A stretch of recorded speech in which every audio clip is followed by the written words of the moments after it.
చంద్రబాబు నాయుడు గారు మాట్లాడుతూ మీ ఆటలు సాగనివ్వం, గొడ్డల పార్టీ జీవితమంతా నాటకమే, నంద్యాలలో వైఎస్ విగ్రహ ధ్వంసంతో రాజకీయం, చనాల్లో నిందితును పట్టుకున్నాం, అతడు వైసీపీ కార్యకర్త, ఆ విషయం జగన్ మీడియాకి ఎందుకు రాయలేదు, కూటమి ప్రభుత్వం అభివృద్ధిలో వైసీపీలో ప్రెస్టేషన్, ఒక జాబ్ క్యాలెండర్ను అమలు చేయని వైసీపీ మీ మెగా డిఎస్సి ఇస్తే దానిపై నానా యోగి, 23 నెలల్లో 23 లక్షల కోట్ల పెట్టుబడులు, ఆగస్టు 15 నుంచి సంజీవిని పథకం అమలు, తుని పేదల సేవలో సభలో చంద్రబాబు నాయుడు గారు మాట్లాడుతున్నారండి.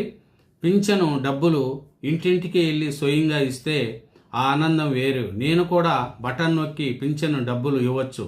బటన్ నొక్కితే ఆనందం ఉండదు, పైస్కావిక ఆనందమే ఉంటుంది. పింఛను డబ్బులు పేదలకు వరుసగా 2 నెలలకు తీసుకోకపోతే మూడో నెల కూడా కలిసి ఇస్తున్నాం. ఈ నెల లేదంటే వచ్చే నెలలో తల్లికి వందనం డబ్బులు జమ చేస్తాం.